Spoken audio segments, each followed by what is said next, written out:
ஆண்டின் பொதுக்காலம் 14ஆம் வாரம் வெள்ளிக்கிழமை. முதல் வாசகம் இறைவாக்கினர் ஓசையா நூலிலிருந்து வாசகம். அதிகாரம் 14, வசனங்கள் 1 முதல் 9 வரை. ஆண்டவர் கூறுவது: இஸ்ராயேலே, உன் கடவுளாகிய ஆண்டவரிடம் திரும்பி வா. நீ உன் தீச்செயலால் வீழ்ச்சியுற்றாய். இம்மொழிகளை ஏந்தி ஆண்டவரிடம் திரும்பி வந்து இவ்வாறு சொல்லுங்கள்: தீவினை அனைத்தையும் அகற்றியருளும், நன்மையானதை ஏற்றுக்கொள்ளும். நாங்கள் எங்கள் வாய்மொழியாம் கனிகளை உமக்கு அளிப்போம். அசீரியர் எங்களை விடுவிக்க மாட்டார்கள். குதிரை மேல் நாங்கள் ஏறமாட்டோம். எங்கள் கைவினை பொருட்களை நோக்கி எங்கள் கடவுளே என்று இனி சொல்ல மாட்டோம். திக்கற்றவன் உம்மிடத்தில் பரிவை பெறுகிறான் எனச் சொல்லுங்கள். அவர்களுடைய பற்றுறுதியின்மையை நான் குணமாக்குவேன். அவர்கள் மேல் உளமாற அன்பு கூறுவேன். அவர்கள் மேலிருந்த என் சினம் தணிந்து விட்டது. நான் இஸ்ரேலுக்கு பனிபோல் இருப்பேன்.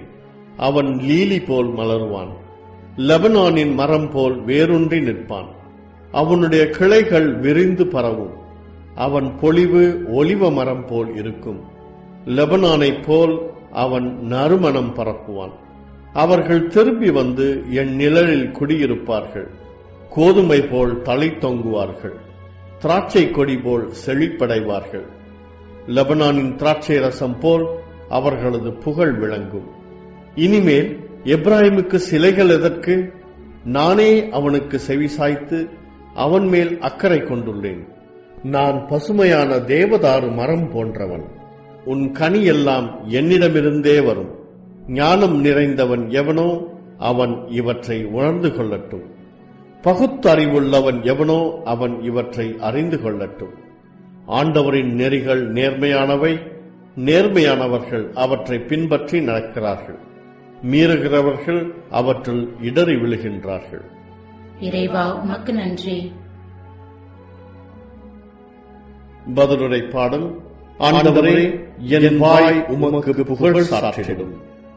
கடவுளே, உமது பேரன்புக்கு ஏற்ப எனக்கு இரங்கும். உமது அளவற்ற இரக்கத்திற்கேற்ப என் குற்றங்களை துடைத்தருளும். என் தீவினை முற்றிலும் நீங்கும்படி என்னை கழுவியருளும்.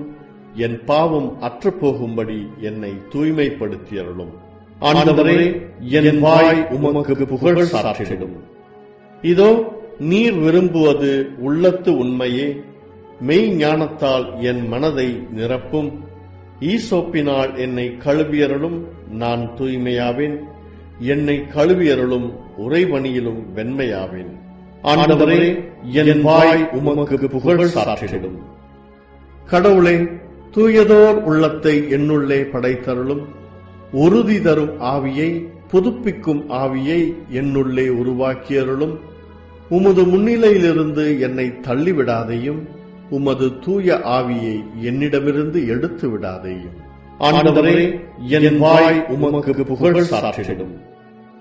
மீட்பின் மகிழ்ச்சியை மீண்டும் எனக்கு அளித்தருளும். தன்னார்வ மனம் தந்து என்னை தாங்கியருளும். என் தலைவரே, என் இதழ்களை திறந்தருளும். அப்பொழுது என் வாய் உமக்கு புகழ் சாற்றிடும். ஆண்டவரே, என் வாய் உமக்கு புகழ் சாற்றிடும். அல்லேலூயா, அல்லேலூயா. உண்மையை வெளிப்படுத்தும் தூய ஆவியார் வரும்போது அவர் முழு உண்மையை நோக்கி உங்களை வழி நடத்துவார். அவர் என்னிடமிருந்து கேட்டு உங்களுக்கு அறிவிப்பார். அல்லேலூயா. நற்செய்தி வாசகம். புனித மத்தேயு எழுதிய நற்செய்தியிலிருந்து வாசகம். அதிகாரம் 10, இறைத்திரு வசனங்கள் 16 முதல் 23 வரை. அக்காலத்தில் இயேசு தம் திருத்தூதர்களை நோக்கி கூறியது: இதோ, ஓநாய்களிடையே ஆடுகளை அனுப்புவதைப் போல நான் உங்களை அனுப்புகிறேன். எனவே பாம்புகளைப் போல முன்மதி உடையவர்களாகவும் புறாக்களைப் போல கபடு அற்றவர்களாகவும் இருங்கள். எச்சரிக்கையாக இருங்கள். ஏனெனில் மனிதர்கள் உங்களை யூத சங்கங்களிடம் ஒப்புவிப்பார்கள். தங்கள் தொழுகை கூடங்களில் உங்களை சாட்டையால் அடிப்பார்கள். என் பொருட்டு ஆளுநர்களிடமும் அரசர்களிடமும் உங்களை இழுத்துச் செல்வார்கள். இவ்வாறு யூதர்கள் முன்னும் பிற இனத்தவர் முன்னும் சான்று பகர்வீர்கள். அப்படி அவர்கள் உங்களை ஒப்புவிக்கும் பொழுது என்ன பேசுவது, எப்படி பேசுவது என நீங்கள் கவலைப்பட வேண்டாம். நீங்கள் என்ன பேச வேண்டும் என்பது அந்நேரத்தில் உங்களுக்கு அருளப்படும். ஏனெனில் பேசுபவர் நீங்கள் அல்ல, மாறாக உங்கள் தந்தையின் ஆவியாரே உங்கள் வழியாய் பேசுவார். சகோதரர் சகோதரிகள் தம் உடன் சகோதர சகோதரிகளையும் தந்தையர் பிள்ளைகளையும் கொள்வதற்கென ஒப்புவிப்பார்கள். பிள்ளைகள் பெற்றோருக்கு எதிராக எழுந்து அவர்களை கொள்வார்கள். என் பெயரின் பொருட்டு உங்களை எல்லாரும் வெறுப்பர். இறுதி வரை மன உறுதியுடன் இருப்போரே மீட்கப்படுவர். அவர்கள் உங்களை ஒரு நகரில் துன்புறுத்தினால் வேறொரு நகருக்கு ஓடிப்போங்கள். மானிட மகனின் வருகைக்கு முன் நீங்கள் இஸ்ரேலின் எல்லா நகர்களையும் சுற்றி முடித்திருக்க மாட்டீர்கள் என உறுதியாகவே உங்களுக்கு சொல்கிறேன். இது கிறிஸ்து வழங்கும் வாழ்வு தரும் நற்செய்தி. கிறிஸ்துவே உமக்கு புகழ்.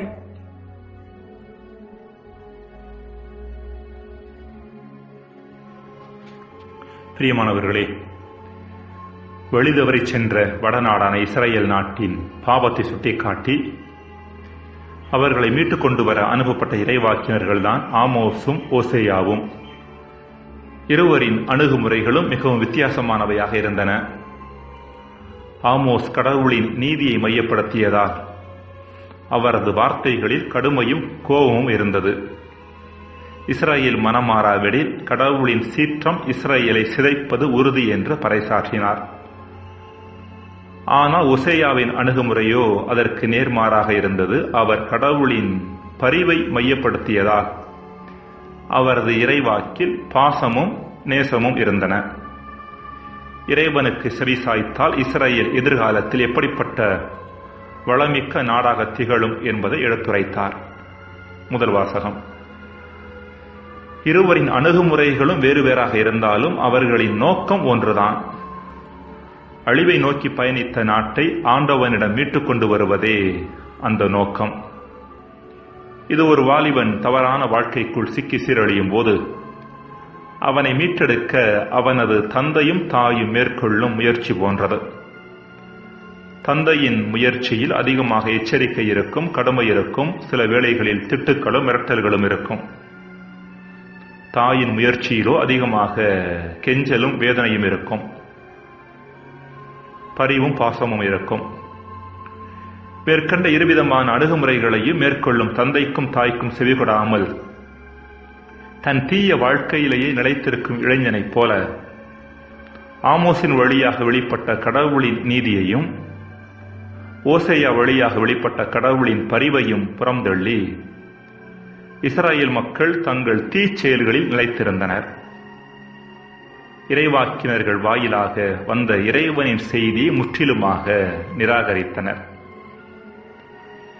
இறைவனின் செய்தி நிராகரிக்கப்படுவது இஸ்ரேலோடு முடிந்துவிட்ட ஒன்று அல்ல. இயேசுவின் காலத்தில் நடைபெற்றது, அவருடைய சீடர்கள் காலத்திலும் நடைபெற்றது, இன்றும் நடைபெற்றுக் கொண்டிருக்கிறது. இறைவனின் செய்தி அறிவிக்கப்படுகின்ற பொழுது அதை கேட்பவர்கள் அச்செய்தியை நிராகரிப்பது மட்டுமல்லாமல் அச்செய்தியை தாங்குபவர்களை எவ்வாறெல்லாம் கொடுமைப்படுத்துவார்கள் என்பதை எடுத்துரைப்பது இன்றைய நற்செய்தி வாசகம். வரலாற்றில் நடந்ததும் அதுதான். கிறிஸ்தவத்தின் தொடக்கம் முதல் இன்று வரை இறைவனின் செய்தியை தாங்கி வருபவர்கள் நிராகரிக்கப்படுகின்றார்கள், துன்புறுத்தப்படுகிறார்கள், கொல்லப்படுகின்றார்கள். அறிவியலும் தொலைத்தொடர்பும் வளர்ந்தாலும் மக்களின் இப்படிப்பட்ட மனநிலையில் மட்டும், அதாவது இறைவனது குரலுக்கு செவி கொடுக்காமல் இருக்கும் நிலையில் மட்டும் மாற்றம் ஏதும் நிகழவில்லை. ஆப்பிரிக்காவிற்கு மறைப்பணி ஆற்றச் சென்ற ஐரோப்பிய போதகர் ஒருவர் தவறுதலாக கேனிபல்ஸ் என்று சொல்லப்படக்கூடிய மனித கறி உண்ணும் குழுவிடம் மாட்டிக்கொண்டாராம். தான் சாவது உறுதி என்பதையும் தன்னை அவர்கள் உண்ணப் போகிறார்கள் என்பதையும் உணர்ந்து கொண்டார். அவரை பிடித்த குழு அந்த குழுவின் தலைவனிடம் கொண்டு சென்றது. குழுவின் தலைவன் இந்த போதகரிடம் அழகான ஆங்கிலத்தில் பேசினான். ஆச்சரியமடைந்த போதகர், இவ்வளவு அழகாக ஆங்கிலம் பேசுகிறீர்களே, எங்கு கற்றுக்கொண்டீர்கள் என்று கேட்க அந்த தலைவன் இங்கிலாந்து நாட்டின் ஆக்ஸ்போர்ட் பல்கலைக்கழகத்தில் என்று பதில் தந்தான். போதகருக்கு தப்பித்து விடலாம் என்று கொஞ்சம் நம்பிக்கை பிறந்தது. ஆக்ஸ்போர்டு பல்கலைக்கழகத்தில் நீங்கள் கல்வி கற்றவரா?